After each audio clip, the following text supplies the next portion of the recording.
Today I want to talk to you about the film industry and how it is reacting to the COVID-19 crisis. You surely know that due to the pandemic, quite a lot of theatres are closed in a lot of countries, like the UK, France. Theatres are closed in an indefinite manner. Moreover, it's becoming more and more difficult to go into production for film production companies and film directors. For example, the UK has recently taken measures so that everyone who comes to the UK from the US, from Canada, other places, from Europe, has to self-isolate for, I think, up to 14 days, if I remember well, before they can actually start being part of the film production team. So there are lots of measures at the moment, in addition to the closure of theatres, which make it very difficult for the supply chain of films, of content to actually work.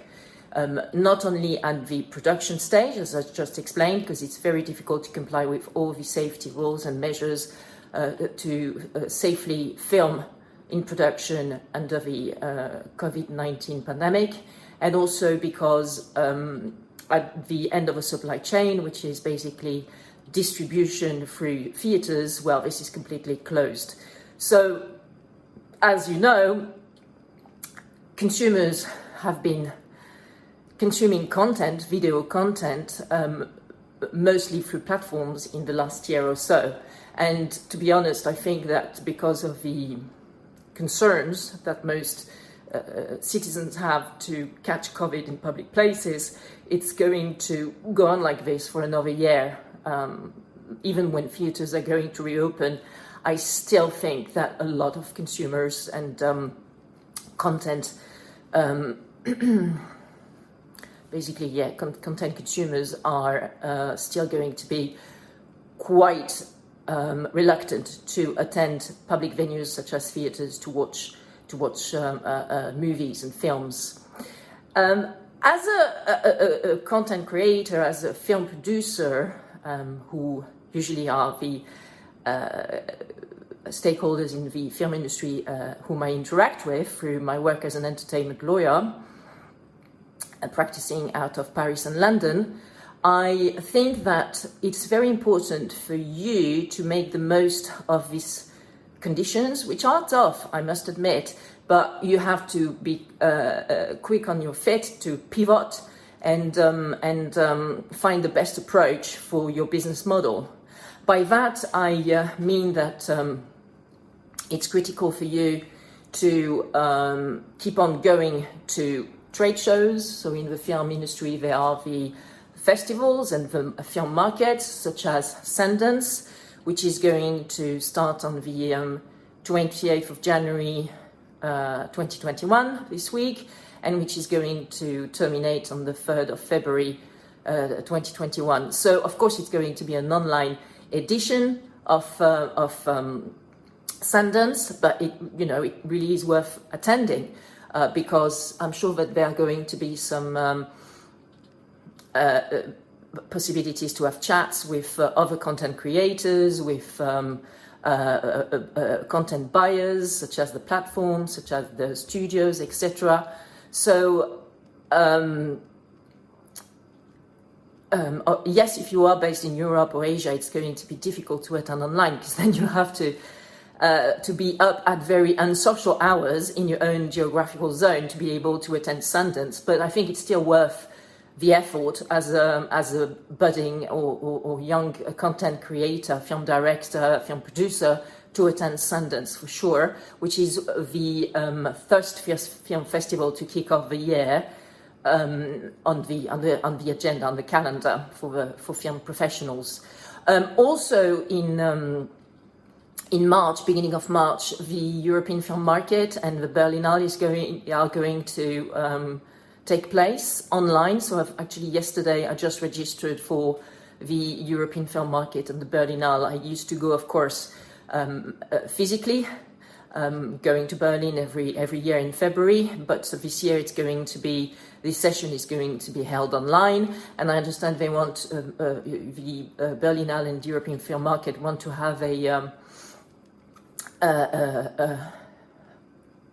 basically brick and mortar session in June, July, if I have read correctly. So yeah, so I registered yesterday. It's only 89 euros as opposed to 125 euros for 2017, 2018. So not only do you save costs because online sessions are cheaper than the physical sessions of film festivals and film markets, but also you save traveling costs and accommodation costs. So as a content creator, as a film producer, as a film production company, as a distributor, as an agent, well, you have to also look at that. The costs are going down.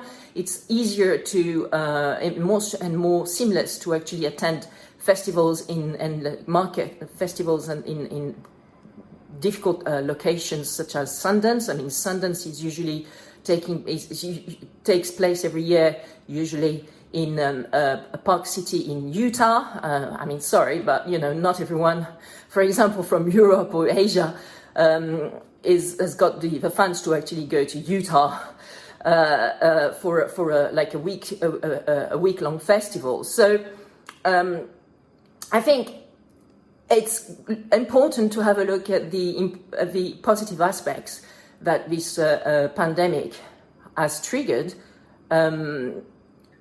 making it easier, more reachable to young content creators and young professionals to attend these very prestigious and top of their game festivals and film market. Please bear in mind that if you go to, in particular, the European film market in Berlin, so this time around it's going to be online, well, you are going to meet all the big players. Like Netflix is usually there on the first days of the film market, and they snap all the big films, all the most interesting content, because they've got very, very deep pockets. And so Amazon Prime, same. So all these streaming platforms have become very, very large competitors for film studios and indies, independent studios as well, to catch the best content. So make the most of this change of paradigm in the film industry. There's no point in whining about theatres. Actually, on this note, I wanted to say, I think it is outrageous that a lot of films are in the portfolios of the major studios, such as Universal, Sony, Warner Brothers, etc., are not coming out because the film directors or even the studio's management don't want to release the content on the platforms. I can understand that for certain kind of films which have special effects, well, of course, you need to have a theatre experience to really enjoy it when you watch that content, that movie, because you need to wear, the 3D lens glasses and stuff like that, or because it's like the superhero movies from the Marvel and Marvel franchise, for example. That sort of potent films, I can understand you want to release that in theatre, and it makes sense to postpone even sometimes for a year or so the release in the public domain, because you absolutely want to have the theatres on your side when you release them. But for other films, like for example the French Dispatch by Wes Anderson, or a lot of other films which are now finished, they're in post-production, they're wrapped and ready to basically be released, and it's not happening because either film producers or film directors, or as I said, the studio executive decide that until the theatres have not opened, they won't release the content. And I think this is not appropriate, and this is not in basically this is disruption with what's happening in the real world, which is that we have no visibility as to when theatres and other public places are going to reopen. Let's face it, it might take another 6 months to a year. Do you really want to release the French Dispatch in a year and a half time? I mean, the content might also, become old if you just leave it on the inventory shelves and stock shelves. The content is usually the work of art. The film is usually basically a sensibility of its time, and if you just put it on the shelf for a year and a half, it might not be as relevant when you finally release it in theaters, when and if they reopen in a year and a half time, than now. So I think that this disruption, especially at the higher levels with big film directors who've got massive egos, and also major studios, they still don't really kind of understand the new paradigm, and that's a shame. But as a young film producer, as a young film director, you have to be, lean and nimble and adapt quickly if you want to survive and make it and flourish in this new environment for the film industry. So get out there through the online means that you have, which are basically registered to these film festivals and markets. Sundance starting at the end of this week, Berlinale and European Film Market starting in March.